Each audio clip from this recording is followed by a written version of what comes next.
Celebrity Stage Stories is an Edge magazine special presentation. Each issue of Edge explores a compelling theme with an intriguing blend of essays, articles, and photography, along with interviews with the biggest names in TV, movies, music, and more.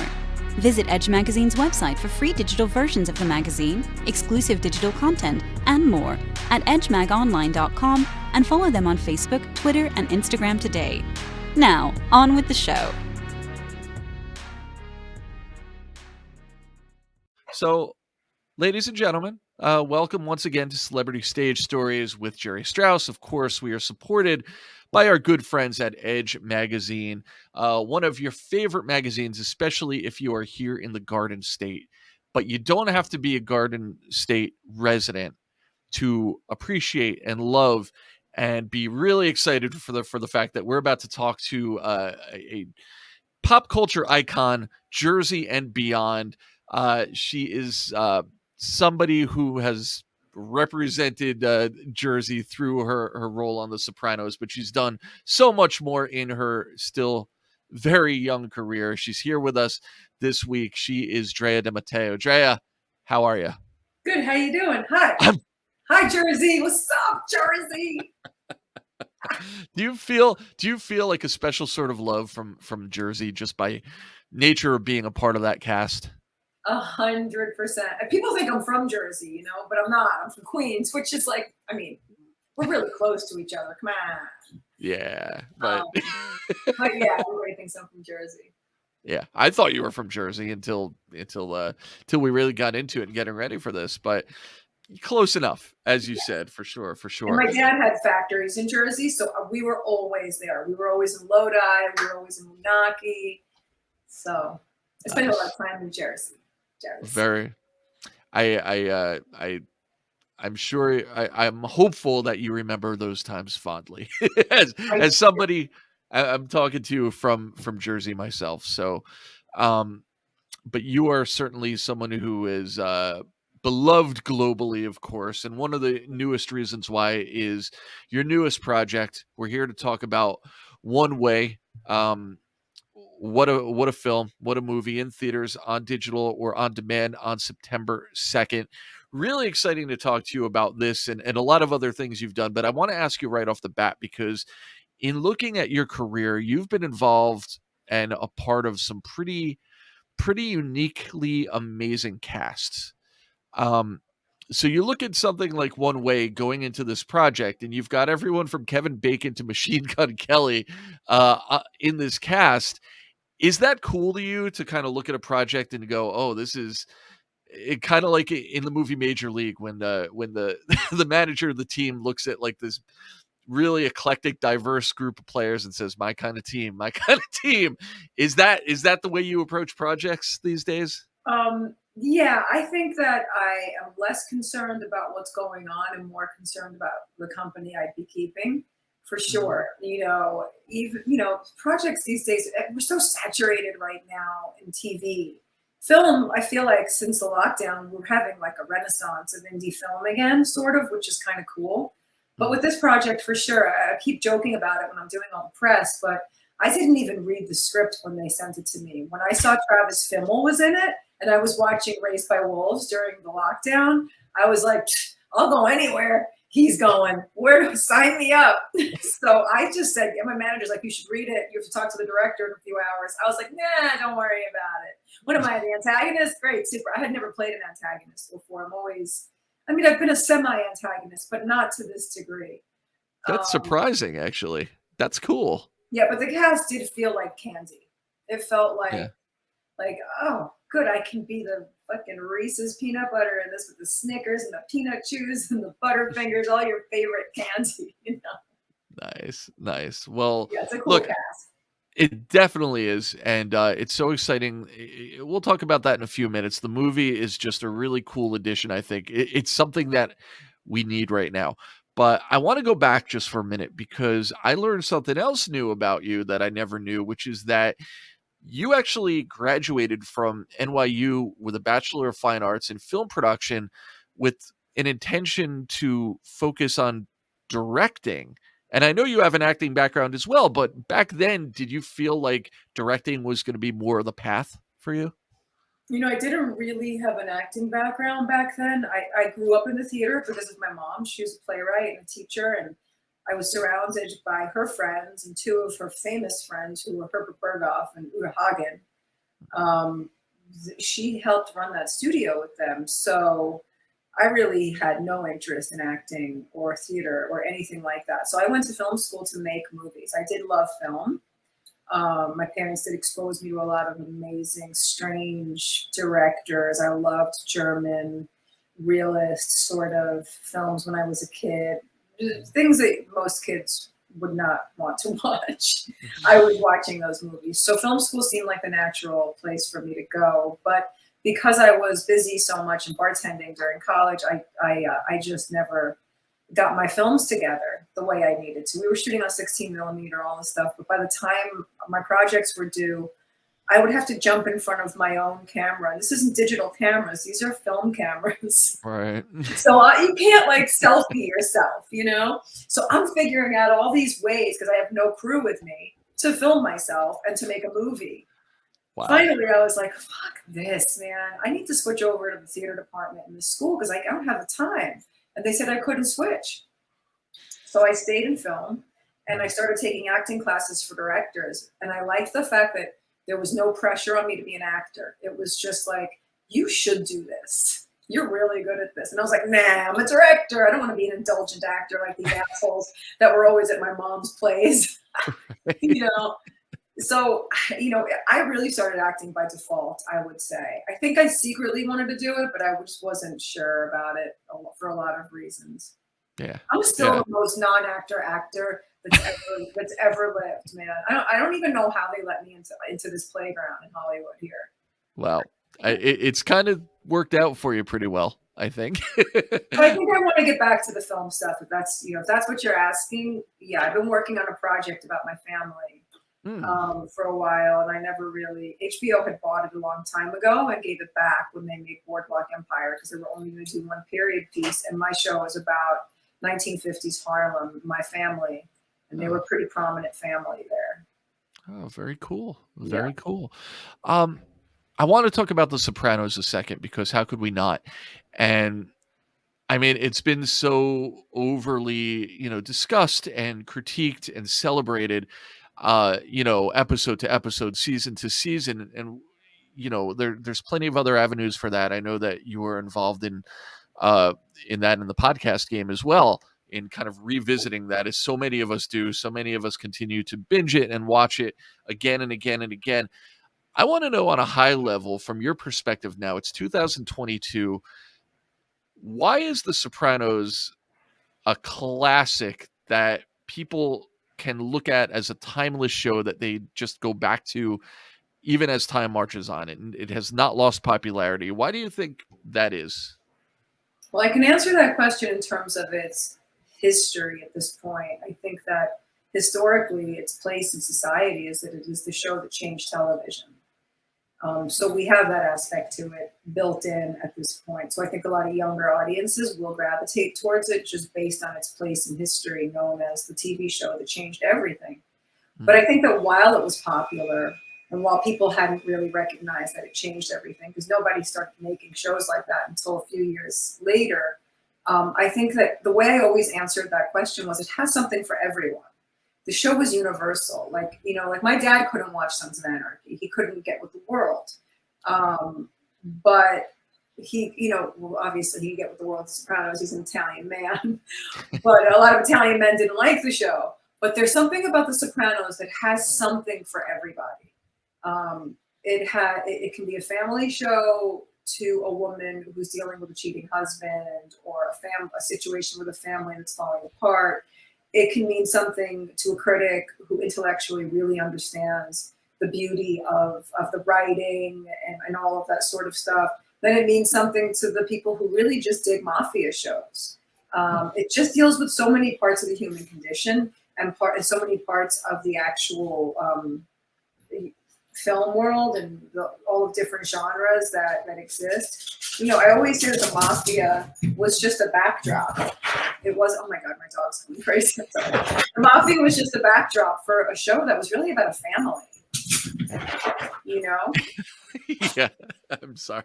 You see I this think you said too much. I think you said too much. He's losing his fucking mind over here. Hi, buddy.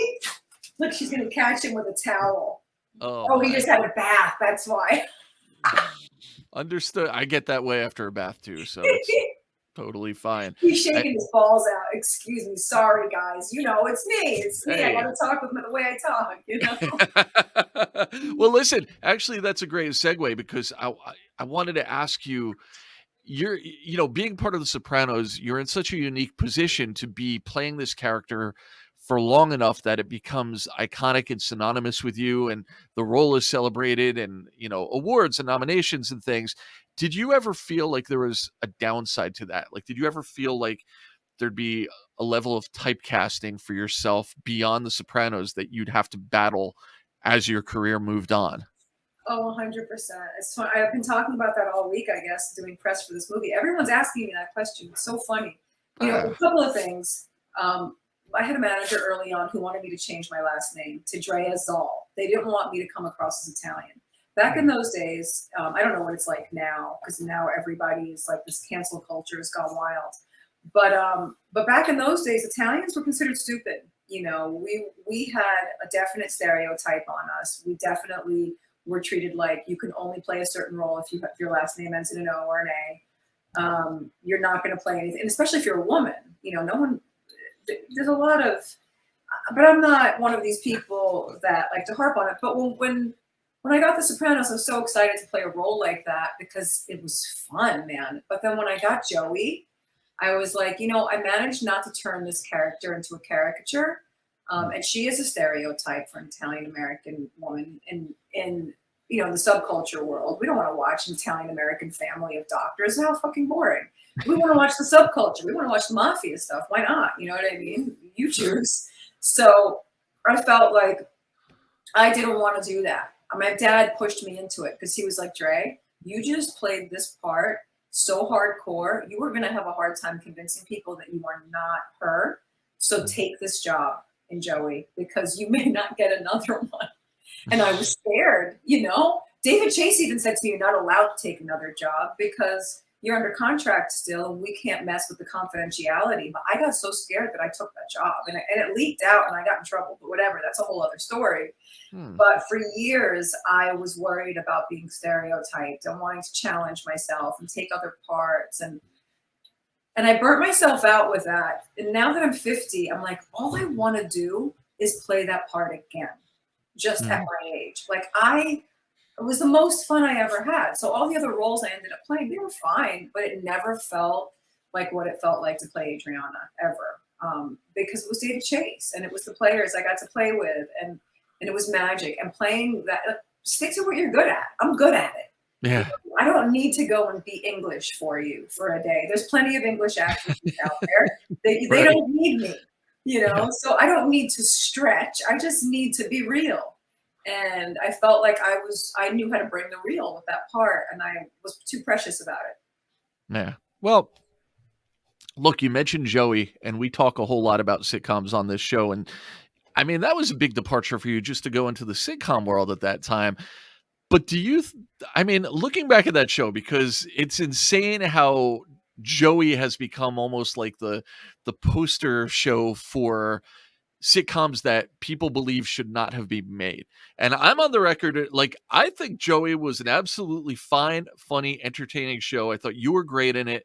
I thought it was cool, but I feel like the world was just determined to look at it as less than Friends, and they were going to always reject it. Forget about it. Matt and I hated it. We rejected it from morning till night. First of all, he made me do it. He pressured me so hard, and I fell so in love with him that there was no way I was going to say no. I felt like he was my long-lost brother. So I did it. Of course, the money was pretty decent. I bought my house, but it's like we all were so, like, coming from The Sopranos, coming from Friends, there was just no way. And then we had so many people bashing on us, but our viewers were still through the roof. I mean, so Friends was at 17 million. Okay, so we were clocking in at about 13 and 14 sometimes. That's still really high. But considering what we were used to, It was not. I mean, I was used to that because Sopranos was, subscription only. But Matt and I were very unhappy with the writing. I think that Matt realized that I didn't have the chops for that as well. Maybe that was part of it. But we made the best of it and had a great time. But if you look back and watch the show, it's fucking funny. Yeah. And there's a weird underground culture of people that really love Joey. They should bring that shit back. It was funny. But I had told the people at Warner Brothers that I probably wouldn't come back for another season. When we were doing it, I really was not happy because I just felt like I wasn't good enough. And I felt silly in that role. But and I also didn't like the sitcom schedule. I'm just a wild animal. You can't keep me on stage all day long. And change my lines on me every 5 minutes. I'm going to fucking go crazy.